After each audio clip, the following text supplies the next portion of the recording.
ESPN 94.1 FM and AM 930 present The Drive. It is Thursday, May 4th. Your drive begins now on ESPN 94.1 and AM 930. I'm your host, Paul Swann. Happy Star Wars Day for those of you who enjoy a good pun. We'll get your text in this hour. 304-396-TALK. That's 304-396-8255. We got a lot to get into today. Do want to hear from you. It's been quiet, though. I'll say this. A couple days ago, we saw a little movement from the transfer portal. It's been quiet. I'm good with that.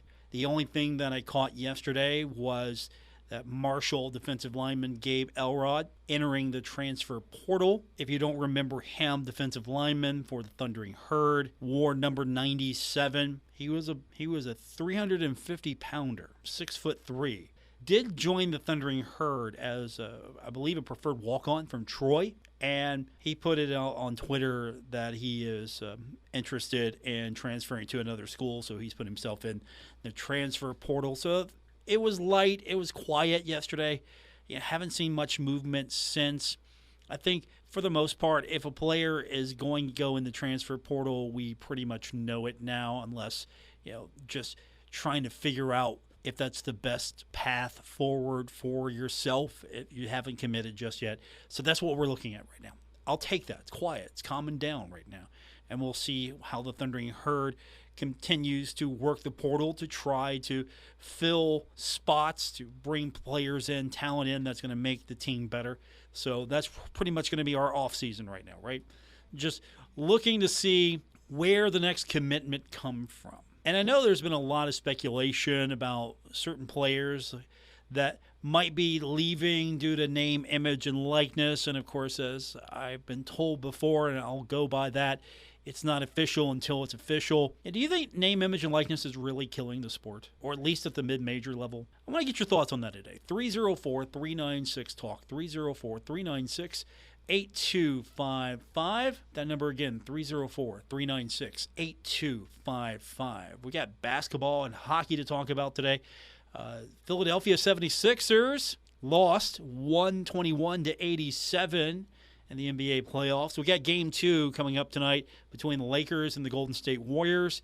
Lakers lead that series 1-0. I had a texter write in and say that they were calling it now, that the Lakers are going to win the NBA Finals, but they want to qualify it, that they're a Derrick Rose fan. And go Knicks. I used to like the Knicks. I still like the Knicks. I used to like the Knicks. I liked the Knicks when Rick Pitino was the coach.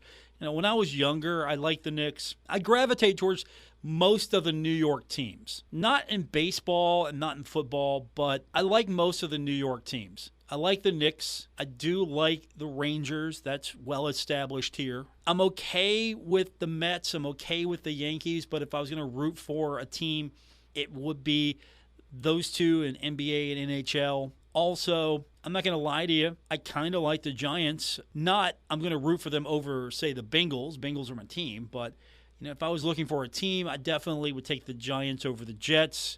Not necessarily a Jets fan. Aaron Rodgers, doesn't matter. I'm not a Jets fan. I like the Lakers' chances, though. But I'd like to see Lakers and Knicks. That's the NBA final I want to see, Lakers and Knicks. We might get Lakers-Celtics. How about that? I'd be down for that. Text line, 304-396-TALK, 304-396-8255. It's open, by the way, all throughout the show. So, we'll go there. When you come in with something, we'll go to it. Texter just wrote in and said, Stephen F. Austin, wide receiver, looks like a good pickup for the Herd. I agree. I absolutely agree. I think Marshall has been doing some good things as of late for the transfer portal, and I think you're going to see more. I like Coach Huff's philosophy. Does that position, does that player make us better? I don't think they're just going after players to say, okay, we need wide receivers, but if there's a player there that's going to make the team better, you might as well go after them. I 100% agree with that assessment. So it was a good day a few days ago for the Thundering Herd, picking up a few players. Absolutely. And the player in question is Darrell Simmons. That's the player, that's the wide receiver that the texter is saying is a good pickup.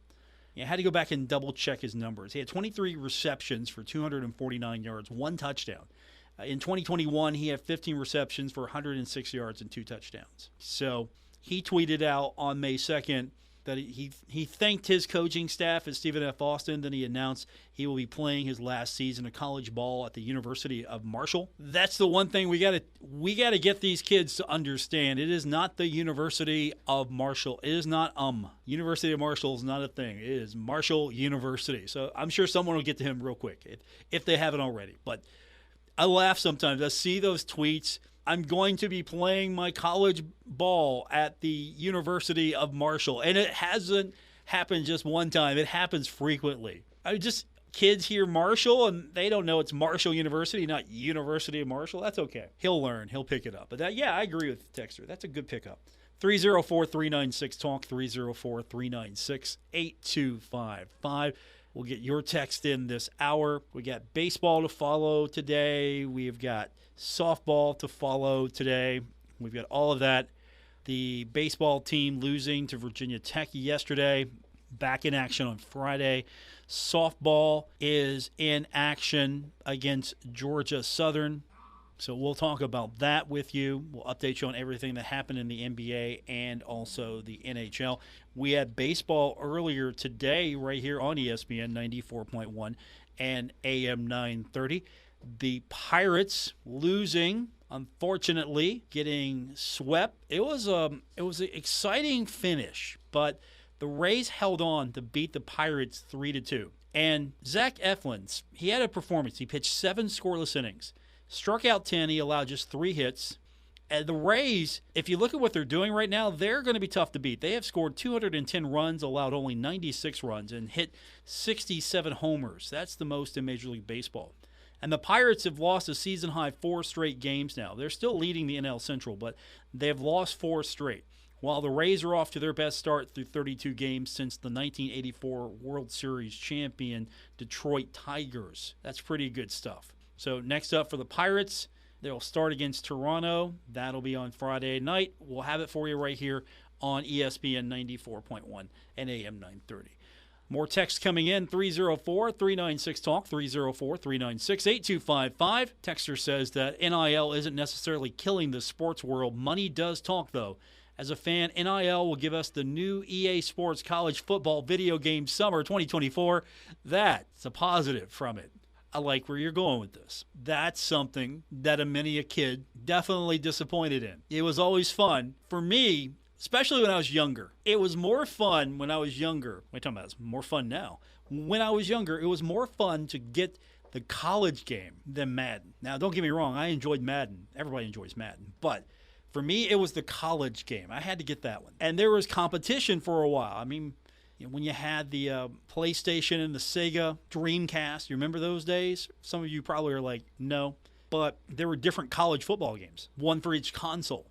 Now it's just EA and college football, or it was EA and college football. But I remember that would come out close to August, and I would look forward to getting that game every year, sort of a birthday gift. And, yeah, for a lot of players, a lot of older players, they're still playing the old game. Absolutely. So, yeah, that's something that will make a lot of people happy, that the return of college football on the video game side. There is an audience for it. There is a definite audience for it, and with it coming back, I mean, you're going to have video game Jones C. Edwards Stadium. I can remember having the version with Randy Moss in it. Yeah, going back to the 90s, late 90s, I remember having the version where it was Randy Moss. It might have been 96. I think that might have been the version.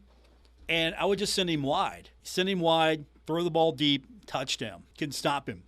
Randy Moss in college football on the PlayStation was the equivalent of Bo Jackson and Timco Bowl, if you remember that game, going back a ways. He was the video game equivalent of Bo Jackson, Timco Bowl. Or Jeremy Roenick in NHL, I think it was 94. I know I'm going back a way just a little bit, but I'm with the texter.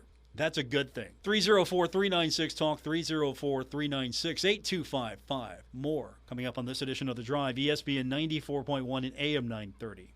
We're taking Paul Swann everywhere. Download or subscribe to The Drive with Paul Swann on Apple Podcasts, Spotify, or wherever you get your podcasts. Welcome back to the Thursday, May 4th edition of The Drive on ESPN 94.1 and AM 930. I'm your host, Paul Swann. Our text line this hour, 304-396-8255, 304-396-TALK. That's our number to be a part of the program. We've got a busy night of sports. NBA action, Game 2 tonight. Lakers taking on Golden State, 9 p.m. Lakers lead that series 1-0. Stanley Cup action yesterday. The New Jersey Devils lost to the Carolina Hurricanes, 5-1. Edmonton Oilers played against the Knights and lost there 6-4. And that's despite the Oilers' Leon Draisaitl scoring 4 goals. Tonight's action in the NHL Game 2 will feature the Florida Panthers and Toronto Maple Leafs in the Eastern Conference. 7 o'clock tonight. Florida lead that series 1-0. Western Conference, Seattle Kraken at the Dallas Stars, 9:30 tonight. Both those games on TNT with the Lakers on ESPN. Seattle leads the series 1-0. As we mentioned, the Rays swept the Pirates earlier this afternoon. Tomorrow, the Pirates will take on Toronto. We'll have that game for you Friday night right here on ESPN 94.1 and AM 930. Other scorers of note in baseball, the Padres beat the Reds yesterday 7-1. The Reds are off today, taking on the White Sox tomorrow. And Cleveland's off today as well as the Yankees beat the Guardians 4-3. High Point beat Charleston, speaking of the Dirty Birds, yesterday 11-1. Wrap up of that series is tonight at 6:35. And as we mentioned, Marshall baseball on Wednesday fell to Virginia Tech 5-3. Marshall's home this weekend. Will play host to James Madison, 3-game Sun Belt Conference Series. That's going to be at Go-Mart Ballpark starting tomorrow at 6 o'clock. And then for softball, Thundering Herd opening up its final Sun Belt Conference Series of the season. That starts today at 6. Going to be at Georgia Southern. And I don't know if you knew this, the Thundering Herd did receive a vote in this week's USA Today NFCA Top 25 College Softball Poll. So some progress there for the Thundering Herd. Some things you need to know about that softball series. I feel good about it because Marshall holds a 17-7 all-time series lead over Georgia Southern and has won has won the last 8 meetings, not 8 of, the last 8. Thundering Herd's been pretty good. 40-9 this season, 14-5 in Sun Belt play, trying to get one of the top seeds in Sun Belt championships. Sydney Nestor continues to impress. She's got an ERA of 1.12 and 202 strikeouts this season. She is definitely impressed. Autumn Owen has hit 18 home runs and 65 RBI this spring. Georgia Southern, I'm not saying this is a gimme for the Herd, but Georgia Southern is 17-31 overall. They're just 6-15 in Sun Belt play, but they can clinch a spot in the Sun Belt Championships with a win this weekend. So Marshall has an opportunity to keep them out. If you can get a sweep, you're going to shut them down, and of course you're going to help secure your spot in the tournament. I like the Herd's chances here. I think Marshall still is one of the teams you need to contend with for the championship. Not taking anything away from Louisiana, but I think Marshall has a serious chance here to win its first team championship in the Sun Belt. This is the team. This is Marshall's best shot right now to win a championship in the Sun Belt. You'd like to have one team championship. Your first year, you're in new league. You came close with basketball, and I think that's what really stings. Is Marshall came close to winning a regular season crown. And then Marshall, after losing that opportunity, did not respond well and came back and just laid an egg. Absolutely, just laid an egg. And I think that's what a lot of Herd fans are stinging over right now. And then I know there have been player rumors. I'm not going to really get into those because, honestly, they are what they are. They're just rumors. There's nothing that is really official to talk about as far as certain players staying or going with the Thundering Herd. But I will acknowledge it's been out there. I got several texts from people that saw it on Twitter and just lost it. And my response to them was, hey, look, there's really nothing you can say right now. it's not official until it's official. You can talk about it, you can speculate about it, but it really doesn't do anything because there's nothing to announce. There hasn't been a social media post to talk about. There hasn't been an official release on anything, a player's leaving. The only thing, and this really got a lot of people worked up a little bit, Andrew Taylor putting out on Instagram that he was going to declare for the draft. And I thought, okay, good on him. And people didn't understand, after we'd been through this with Tavion, people still didn't understand what that really meant. What that meant was that he is going to take an opportunity to have some evaluations done. He's going to receive feedback. He's going to receive guidance. And based off that feedback and guidance, he will know what to work on. It's an opportunity for a player to get outside feedback and try to improve. If you get an evaluation that says, hey, look, you're going to be a first rounder, you're going to be a top 5 pick, then you leave. You leave Marshall. You take that opportunity. If you're a player like Andrew Taylor, and this isn't a slight on Andy, but nobody's taking him top 5. He's not a lottery pick. So he's going to do the best thing he can do. He's going to get an evaluation. What's going to happen is he's going to get a lot of information and know what he needs to work on and what he can do to improve himself. And then he's going to apply that and hopefully be a better basketball player. I mean, we've seen Tavion do it. We've seen John Elmore do it. Players have done it before to get evaluations, to see where they stand. I mean, that's great. It's fantastic that you can do that and still come back. I mean, it would be something else to have that type of evaluation for a lot of sports. How many times have we seen players leave early? Now the new leaving early is just going into the transfer portal. But how many times have we seen players declare and leave early, then go nowhere? When if you've got a fair and honest evaluation, what if NBA scouts told you, hey, look, you're really talented, but you're not coming to the show. You're good, but you're not going to be good enough to get a draft selection. Maybe you might make the developmental league, but you're not good enough. But here's what you need to work on. Here's what you can improve on to try to close the gap, to borrow a term from Charles Huff. So, and this goes back again, NIL. That's going to change the landscape. Players might not be able to make it to the next level, but there are going to be opportunities at the college ranks. Because, again, you can be an amazing college player and not be a good pro. You can be a fantastic pro and maybe not been the best college player. It's very possible. So if there are opportunities for you at the college level, you're going to take it. But I saw this stuff with Andy, and I thought, well, first of all, yeah, he's doing the best thing he can do for himself. He's getting a proper evaluation. And then there's the rumors that follow around with him.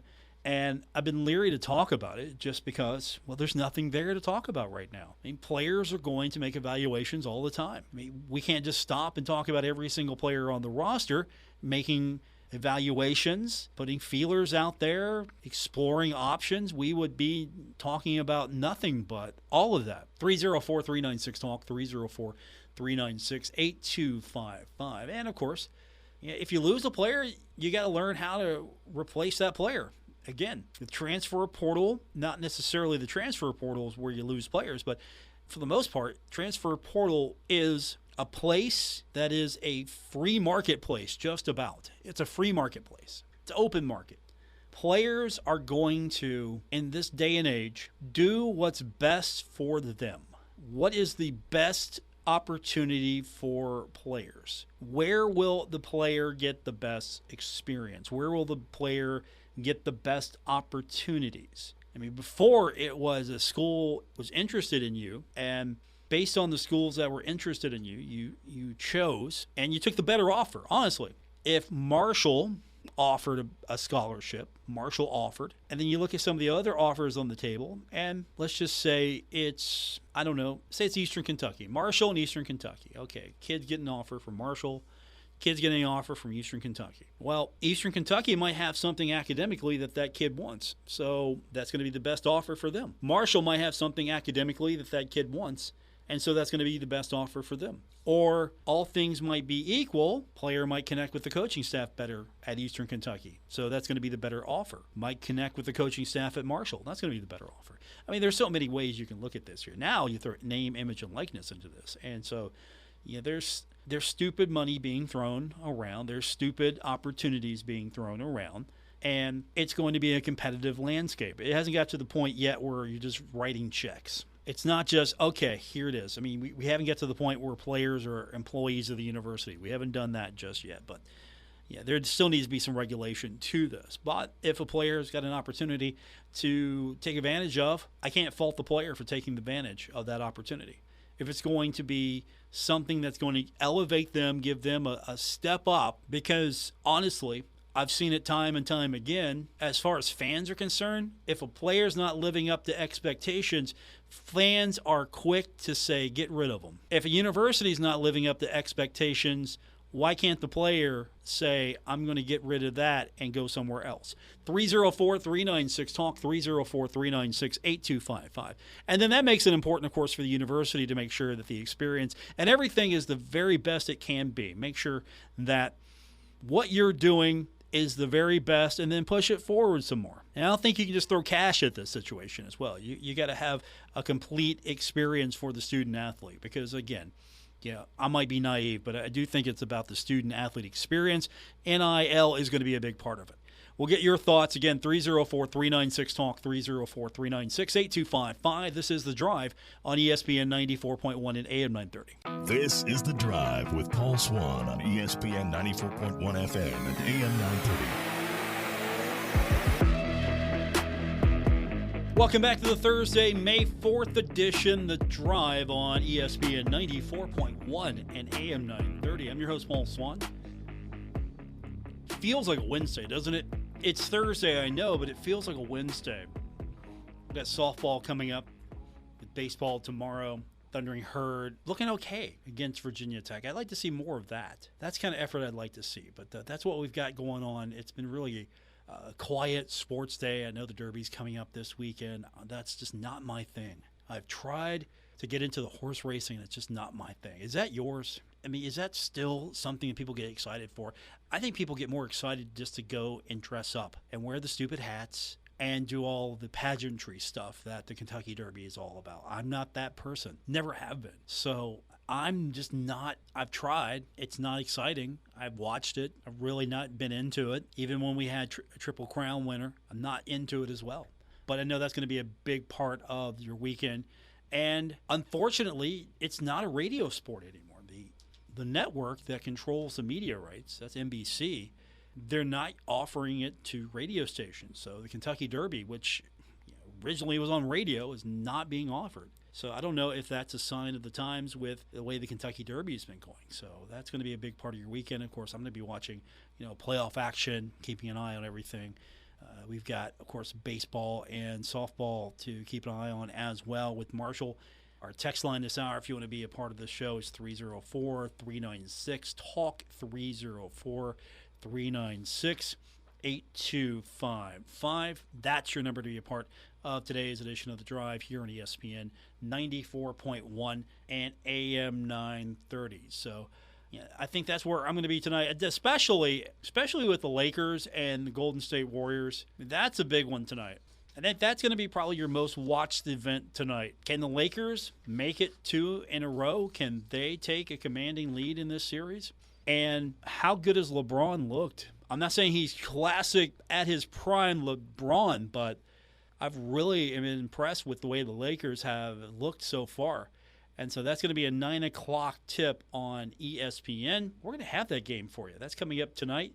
You can listen to it starting at 8:30, and it's right here on ESPN 94.1 and AM 930. So I think the Lakers are going to make at least a – I wouldn't be surprised if the Lakers made it to the championship game. Absolutely would not be surprised whatsoever. And I think I'm pulling for Lakers and Knicks. I think that's what I want to see. I want to see Lakers and Knicks. Lakers-Celtics would be a little nostalgic for me. I would be there in a minute for that. We like the familiar, don't we? But I would like Lakers and Knicks. I like L.A. versus New York.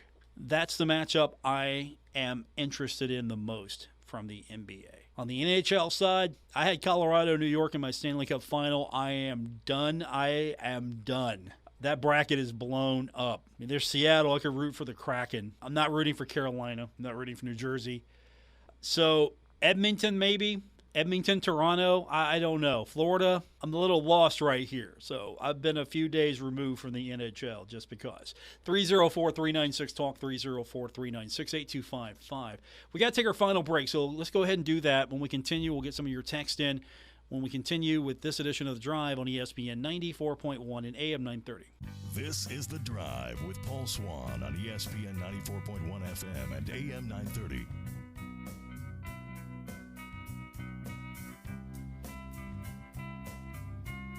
Welcome back to this Thursday, May 4th edition, The Drive on ESPN 94.1 and AM 930.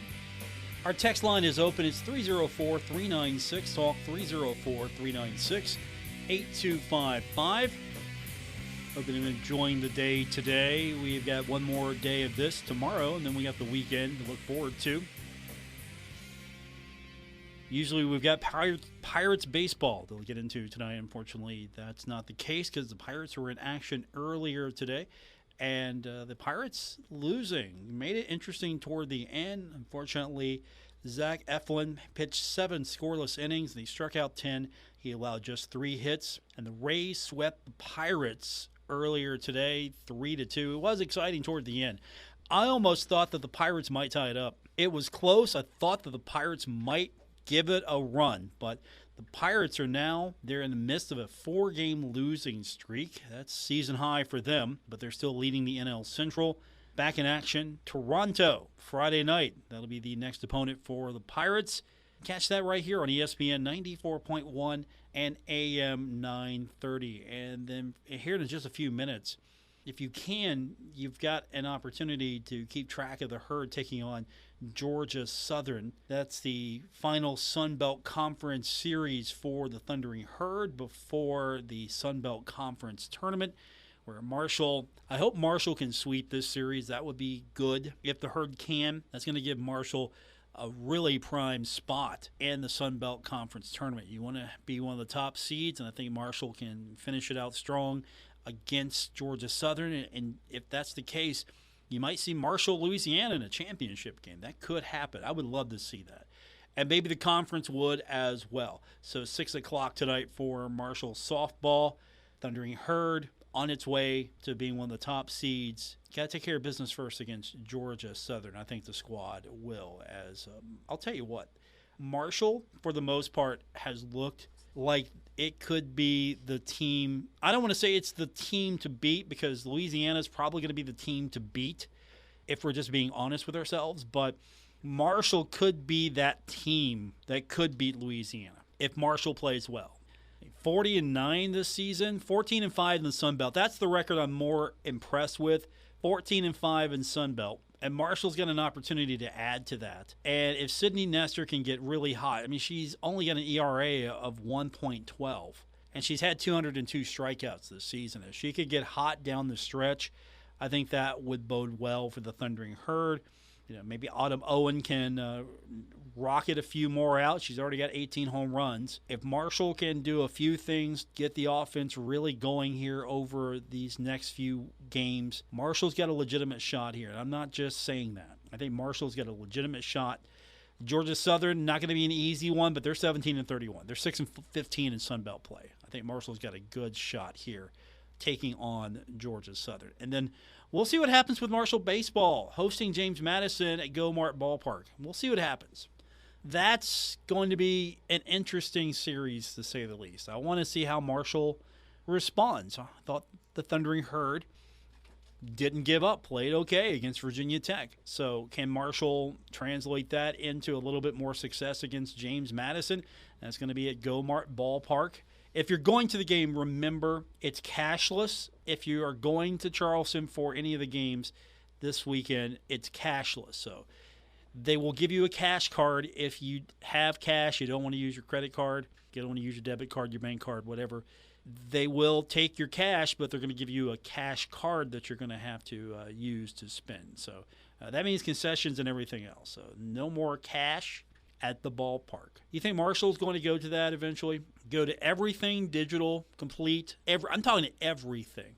It's happening more and more. Now you have digital tickets. Are we going to see just cash not be accepted at ballparks anymore. And I can't believe that we're going to go to that, honestly. It's easier if you want to if someone's coming down the stairs hawking the beverages or hawking whatever, the vendors are coming down, the ones that go through the crowd. Hey, I want to buy a beer. Okay, you're going to have to fiddle with your app now or something. Because I don't think we got to the point yet where you can just make your orders in your app and then they'll bring it to your seat. I don't think we've gotten to that point yet at Jones C. Edwards. I mean, wouldn't that be something, though? If you could you can make the order and they bring it to you? I thought that was just the most amazing thing when I went to one of the first games in Columbus to see the Blue Jackets. I went up to see the Blue Jackets play the Islanders. And I got corner seats up in the club section, and I mean this is when the building was new, and I thought that was the neatest thing, that I could just make my order right there on the touch screen and they'll bring it to me. I don't think you can necessarily do it on that level with some of the other seats, but we might be getting to that point. I know we got a little bit off topic. That's okay. Don't forget, podcast available all the time. You can get the show on Apple Podcasts, Spotify, wherever you get your podcasts. Don't forget social media as well. On Twitter at Paul Swann. You can find me there. Sometimes we have show updates. Sometimes we have show notes. Everything you possibly could want, we've got it for you. So best place to start is following the podcast. Follow me on social media. And we'll be back with you here tomorrow on ESPN 94.1 and AM 930. Don't forget, we got basketball coming up tonight. It's going to be the Lakers and the Warriors. That is set for 8:30, our airtime, 9 o'clock first tip here on ESPN 94.1 and AM 930. And then we'll have Pirates baseball for you tomorrow evening. So the Pirates will be taking on Toronto. We've got a full slate of games to talk about tomorrow. Hopefully we can talk about softball getting its first victory over Georgia Southern. That's what we're looking forward to tomorrow. But that's tomorrow, and this is today. And again, don't forget, Twitter at Paul Swann, podcast, The Drive with Paul Swann, Apple Podcast, or wherever you get your podcasts. And that's going to do it for this edition. Thanks for tuning in here on ESPN 94.1 and AM 930.